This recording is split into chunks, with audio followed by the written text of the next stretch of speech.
پاکستان له افغان کډوالو سره د ناوړه چلند په اړه د اسلامي امارت د سفیر څرګندونې رد کړې. درنو لیدونکو ستړي مه شئ. د پاکستان د بهرنی چارو وزارت په اسلام آباد کې د اسلامي امارت د استازي څرګندونو په خبرګون کې ډیروي چې له افغان کډوالو سره د ناوړه چلند په اړه د هغه څرګندونې بې ځایه دي.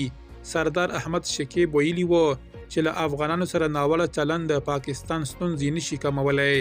په پاکستان کې د اسلامي امارت استازي سردار احمد شکیب تر دې وړاندې په دغه هیواد کې د افغانانو نیولو او په زور بیرته افغانستان ته یې د ستنولو په خبرګون کې ویلي و د پاکستاني واکمنۍ دغه چلند ستونزې نشي رغولی بلکې کرکه زیږوي.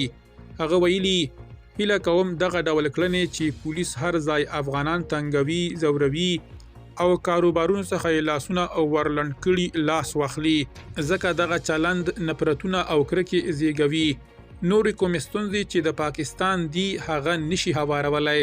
خو د پاکستان د بهرنی چارو وزارت بیا د یوې خبرپاڼې په خپرولو سره ویلي چې پاکستان له لسیزو راهیسې په پوره درناوي د میلیونونو افغانانو کوربه‌توب کړی.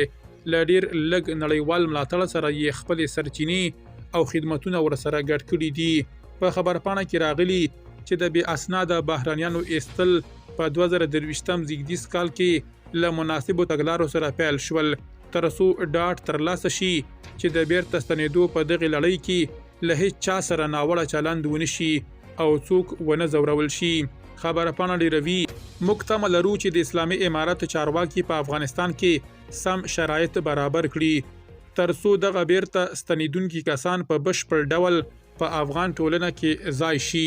تیره ورځ هم په اسلام آباد کې د اسلامي امارت استازي د یوې خبرپاڼې په خپرولو سره ډیره کړې وه چې د پاکستاني واکمنۍ د یوې نه اعلان شوې پریکړې له مخې له پلازمینې او راولپنډۍ څخه افغانان باسي او په نږدې راتلونکي کې غواړي چې ټول افغان کډوال وباسي.